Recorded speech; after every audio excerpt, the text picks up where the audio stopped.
जयत्याश्रित संत्रासध्वान्त विध्वंसनोदयः प्रभावान् सीतया देव्या परमव्योम भास्करः. வகுடாரண்ய க்ஷேத்திரம் மதுராந்தகம் என்பதாக தற்காலத்தில் இந்த திருத்தலத்திற்கு திருநாமம் வழங்கப்படுகின்றது. மதுராந்தகம் என்றால் அறியாதவர்கள் எவரும் இலர் என்னும்படியாக இதற்கு மிகச் சிறப்பு வாய்ந்த பெருமைகள் பல உண்டு. முக்கியமாக இந்த திருத்தலத்தில் நாம் கவனித்து பார்க்க வேண்டிய அம்சங்கள் 2 உண்டு. அடியேன் பலமுறை விண்ணப்பித்திருக்கிறேன், பலமுறை உபன்யாசத்தில் சொல்லியிருக்கிறேன். நம்முடைய நீர் ஆதாரங்களை, வாழ்வாதாரம் தண்ணீர் தானே, அந்த ஆதாரங்களை சரிவர நாம் பயன்படுத்தாமல், அதாவது அதை கவனிக்காமல் இருப்பதினால்தான் நாட்கள் செல்ல செல்ல செல்ல எங்கும் வறட்சி நிலவுகின்றது. ஏனென்றால் முக்கியமாக காஞ்சிபுரத்தில் சாலை கிணற்றின் அருகே அமைந்திருக்கக்கூடிய அனுஷ்டான குளம், சுவாமி ராமானுஜருடைய சன்னதிக்கு முன்பாக அமைந்திருக்கக்கூடிய அனுஷ்டான குளம், இந்த அனுஷ்டான குளத்தை சீர்படுத்தி நல்ல விதத்தில் இந்த அனுஷ்டான குளத்தில் தண்ணீரை நிரப்பி வைத்து பெரியோர்கள் மறுபடியும் இதில் தீர்த்தமாடி மேன்மையை அடைய வேண்டும் என்பதற்காக சில ஏற்பாடுகள் செய்ய வேண்டும் என்பதாக பிரார்த்தித்திருந்தேன். அதே போன்று மிக புண்ணிய தீர்த்தமாக சுகநதி என்னும் கிளியாறு இங்கே மதுராந்தகத்தில் பிரவகித்து ஓடுகின்றது. எவ்விதம் காஞ்சிபுரத்தில் வேகவதி என்னும் நதி வறண்டு விட்டதோ அதுபோன்று தான் இங்கே கிளியாறிலும் ஒரு சொட்டு கூட தண்ணீர் இல்லை. இங்கிருந்து சற்று தொலைவில், அதாவது வந்தவாசிக்கு அருகில் அமைந்திருக்கக்கூடிய நெடுங்குணம் என்னும் நெடுங்குன்றத்தில் மலையில் இருந்து கிளி நதி அல்லது சுகநதி அல்லது கிளியாறு என்னும் இந்த நதி உற்பத்தியாகி மதுராந்தகத்திற்கு அருகே இது பிரவகித்து வருகின்றது. இது ஒரு புண்ணிய தீர்த்தம். தற்பொழுது கிளியாறில் தண்ணீர் இல்லை. அதுபோன்று இந்த மாவட்டத்திலேயே மிகப்பெரிய ஏரியாக மதுராந்தகம் ஏரி போற்றுதலுக்கு உரியதாக திகழ்கின்றது. மதுராந்தகம் ஏரியில் ஒரு காலத்தில் பூரணமாக தண்ணீர் நிறைந்திருந்தது. இந்த மதுராந்தகம் ஏரியை குறித்ததான சிறப்பு செய்திகளை எல்லாம் நாம் முன்னமே பார்த்திருக்கிறோம். எங்கே தெரியுமா? யாதவ பிரகாஷருடைய பூர்வ ஜென்மத்தை குறித்து ஒரு பிசாசு யாதவ பிரகாஷருக்கு கூறியது நினைவிருக்கிறதா? அதாவது யாதவ பிரகாஷர் அரசனுடைய பெண்ணுக்கு பேய் பிடித்த பொழுது அந்த பேயை ஓட்டுவதற்காக மந்திர தந்திர பிரயோகங்களை எல்லாம் செய்தார். ஆனால் அந்த பேய், நான் உன்னையும் அறிவேன், என்னையும் அறிவேன், எனக்கு என்னுடைய பிறவி குறித்தும் தெரியும், உன் பிறவி குறித்தும் தெரியும் என்று சொன்ன பொழுது யாதவ பிரகாசன் கேட்டான், என் பிறவியை குறித்து நீ என்ன அறிவா என்று கேட்க, நீ போன ஜென்மத்தில் மதுராந்தகம் ஏரிகாத்தராமர் சன்னதிக்கு அருகில் அந்த மிகப்பெரிய பறந்து விரிந்த சமுத்திரத்தை போன்றிருக்கக்கூடிய ஏரியில், ஏரிக்கரையில் ஒரு முட்புதரில் உடும்பாக வசித்து வந்தாய். பிறவியிலேயே மிக மட்டமான பிறவியான, பாபத்தை அதிகமாக செய்தவர்கள் எடுக்கும் அந்த பிறவியான உடும்பு பிறவியை எடுத்திருந்த நீ ஒரு சமயம் திருவரங்கத்தில் இருந்து சில ஸ்ரீவைஷ்ணவர்கள் பாத யாத்திரையாக மதுராந்தகம் வழியாக திருமலைக்கு சென்றார்கள். அப்பொழுது அங்கே மதுராந்தகம் ஏரிகாத்தராமன் சன்னதிக்கு அருகே அமைந்திருக்கக்கூடிய அந்த ஏரியில் ஸ்தானம், சந்தியோபாசனம் முதலான அனுஷ்டானங்களை செய்தார்கள். அங்கே தங்கள் எம்பெருமான்களுக்கு அவர்கள் திருவாராதனம் செய்தார்கள். அப்பொழுது தாங்கள் பிரசாரங்களை சமைத்து உண்ட பொழுது அவர்கள் சாப்பிட்ட மீறி செதறி கிடந்த பிரசாதத்தை நீ சாப்பிட்டதினாலே, பாகவத பிரசாதத்தின் மகிமையினாலே, அடே யாதவ பிரகாஷா, இப்பொழுது நீ நல்ல பிறவியை எடுத்திருக்கிறாய் என்று அந்த பிசாசு யாதவ பிரகாஷருடைய பூர்வ ஜென்ம சரித்திரத்தை கூறியது என்பதை நாம் முன்னமேயே பார்த்திருக்கிறோம். நமக்கு மிகவும் பழக்கப்பட்ட விசேஷமாகத்தான் இந்த மதுராந்தக திருப்பதி திகழ்கின்றது. ஆனால் இந்த திருப்பதியில், இந்த மதுராந்தக கஷேத்திரத்தில் ஒரு சிறப்பு அம்சத்தை நாம் நன்கு கவனித்து கூர்ந்து அனுபவிக்க வேண்டும். பெருமான் சக்கரவர்த்தி திருமகனாம் கோதண்டபாணியாக, கோதண்டராமனாக, பெரிய பெருமாளாக ஒரு சேவை. மற்றொரு சேவை, அதே பெருமாள் கருணாகர பெருமாளாக, கருணாமூர்த்தியாக அவன் சேவை சாதிக்கின்றான். இந்த திருக்கோயிலுக்கு வரலாற்று சிறப்புகள் பல உண்டு. அதாவது ராமன், மூலவர் ராமனை சென்று இந்த திருத்தலத்தில் நாம் சேவிக்க வேண்டும். பலமுறை அடியேன் விண்ணப்பித்திருக்கிறேன். ஒரு சன்னதிக்கு சென்றால் ஆர அமர ஆபாத சூடம் அப்பெருமானை பூரணமாக சேவிக்க வேண்டும், நன்கு கவனித்து அனுபவிக்க வேண்டும். அந்த அனுபவம் தான் சம்பிரதாயத்தினுடைய அடிப்படை.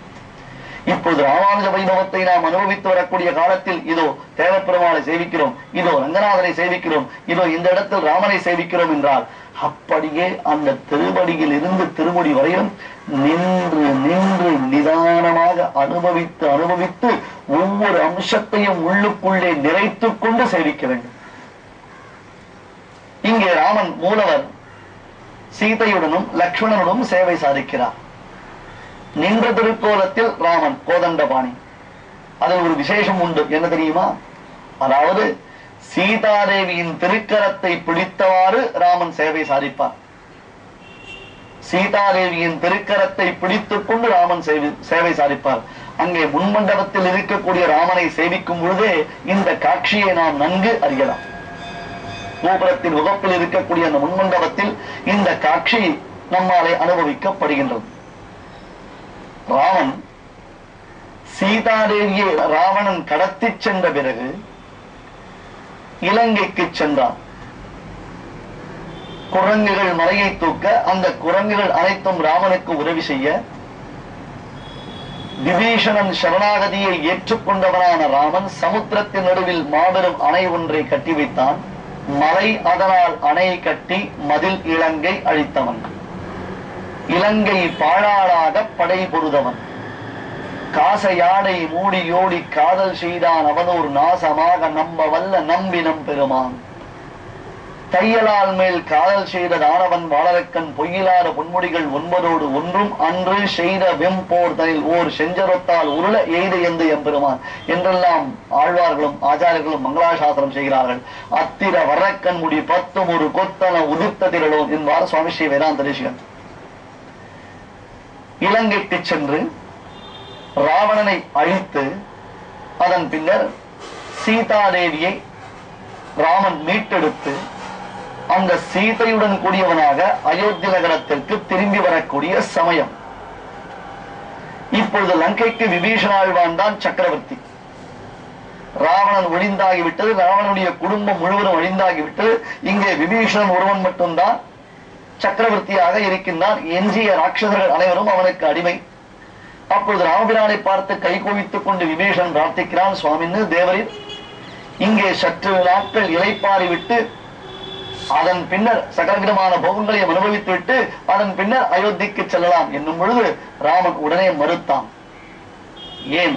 நமே ஸ்தானம் பகுமதம் வஸ்திராண்யாபரணானிச்ச தம்பினா கைகையை புத்திரம். விபீஷணா, எனக்கு தீர்த்தாமாடுதலையோ அல்லது நல்ல வஸ்திரங்களை உடுத்திக் கொள்வதிலேயோ நல்ல சுவையான பதார்த்தங்களை உண்பதிலேயோ எனக்கு எந்த விதமான ஆசையும் இல்லை. எனக்கு ஒரே ஒரு நோக்கம், தம்பினா கைகையை புத்திரன். இவை அனைத்தையும் அனுபவிக்க வேண்டும் என்றால் என் குழந்தை, என் பரதன், என் செல்வமான அந்த பரதனுடன் சேர்ந்த பிறகுத்தான் இவை அனைத்தும் எனக்கு போகங்களாக தோற்றமே தவிர்த்து பரதன் இல்லாமல் எதையும் நான் ஏற்றுக்கொள்ள விரும்பவில்லை. எனக்கு ஸ்தானம் வேண்டாம், வஸ்திரங்கள் வேண்டாம், ஆவரணங்கள் வேண்டாம், மிஷ்டாந்த போஜனம் வேண்டாம், எதுவுமே வேண்டாம்.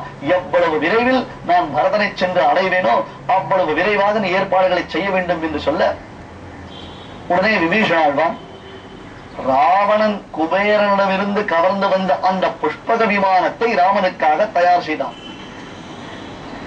குபேரனிடமிருந்து ராவணன் கவர்ந்து வந்த அந்த புஷ்பக விமானம் நினைத்த பொழுது நினைத்த இடத்திற்கு செல்லும் வல்லமை பெற்றதாய் விளங்குகிறது. ஆகாய மார்க்கமாகவே செல்லக்கூடியது, அனாயாசமாக பறந்து செல்லும். அதில் இல்லாத அம்சங்களை எதுவும் இல்லை. சுந்தரகாண்டத்தில் ஹனுமான் சீதையை தேடிக்கொண்டு அங்கே லங்கைக்குள்ளே நுழைந்த பொழுது புஷ்பக விமானத்தை பார்த்து வியப்பெய்துகிறார். இதனை வால்மீகி மகரிஷி மிக அழகாக வர்ணிக்கிறார். அந்த புஷ்பக விமானத்தில் சீதாதேவி ஏறிக்கொள்ளும் சமயத்தில், ஏறக்கூடிய சமயத்தில், அதுவும் ஆகாய விமானம் என்றால் பெண்களுக்கு சற்று பயம் உண்டாயிற்று. திடீரென்று ஆகாச மார்க்கமாக செல்வது என்றால் ஏற்கனவே ராவணன் அப்படித்தான் தூக்கி வந்தான். இதனால் சீதாதேவி பயந்திருக்கும் பொழுது பெருமாள் அவள் கைப்பிடித்துக் கொண்டு அந்த புஷ்பக விமானத்தில் அவளை ஏற்றுகிறாராம். கைப்பிடித்துக் கொண்டு புஷ்பக விமானத்தில் இறங்குகிறாராம். சில சமயங்களில் ஏன் அந்த புஷ்பக விமானம் பறந்து செல்லக்கூடிய காலத்தில் கூட அதிர்வலைகளினாலே பயம் உண்டாகும் அல்லவா, ஜெர்க் என்கிறோம் அல்லவா ஆங்கிலத்தில். அப்பொழுது பெருமாள் பிராட்டிக்கு ஆறுதல் அளிக்கும் வகையில் அவளுடைய திருக்கரம் பற்றி இருக்கிறாராம். இப்படி புஷ்பக விமானத்தில் பிராட்டியின் கைகோர்த்து கொண்டு ராமன் நிற்கக்கூடிய நிலை வகுளாரண்ய கஷேத்திரமான இந்த மதுராந்தகத்தில் தான் சேவிக்க வேண்டிய ஒரு அற்புதமான காட்சி. கட்டாயம் செய்வீங்கள். நீங்கள் ராமானுஜ வைபவத்தை எப்பொழுதும் பார்த்து கொண்டு அடியேனை பிரசம்சிப்பது பெரிய விஷயம் இல்லை. இது போன்ற திவிதேசங்களுக்கு சென்றால் இதையெல்லாம் அனுபவிக்க வேண்டும். அங்கே பெருமான் பிராட்டியின் கை கோர்த்து கொண்டு அந்த பயத்தை, அவளுடைய பயத்தை போக்கிக் கொண்டு கை கோர்த்து கொண்டு இருக்கிறான். தற்காலத்தில் பல பேர் அப்படி கை கோர்த்து கொண்டு சென்றதை பார்க்கிறோம் அல்லவா. ராமன் இந்த ரசத்தையும் நன்கு அனுபவித்துக் கொண்டிருக்கிறான்.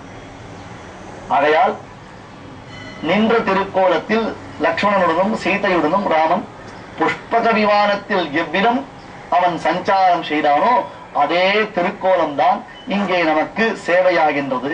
அந்த ராமனுடைய உற்சவராக ராமன் எழுந்திருக்கிறார். கம்பீரமான திருமேனி. இப்படி ஒரு ராமனுடைய அழகு, அந்த ராம சௌந்தரியம் என்கிறாரே அருணாச்சல கவிராயர், அது போன்ற ஒரு சௌந்தரிய திருமேனி. ராகவ சிம்மனாம் இந்த ராமன். ஏனென்றால் ராகவ சிம்மன் என்பதற்கு ஏற்றார் போலே அவனுடைய திருமேனி முழுக்க சிம்ம முத்திரை பதிக்கப்பட்டிருக்கும். திருமஞ்சன காலத்தில் அருகே சென்று சேவித்தோமேனால் கோதண்டத்தில் சிம்மமுத்திரை, திருக்கழுத்தில் சிம்மமுத்திரை, கடிசூத்திரத்தில் சிம்மமுத்திரை, புஜவந்தத்தில் சிம்மமுத்திரை என்று இவன்தான் ராகவ சிம்மன் என்பதாக அந்த நெடுதுயர்ந்த திருமேனியின் சௌஷ்டவத்தை, நெடுதுயர்ந்த திருமேனியின் அழகை நாம் கண் கொட்டாமல் சேவிக்க வேண்டும். அப்படி ஒரு அழகு ராகவ சிம்மன். ஓர் அறிவிப்பு.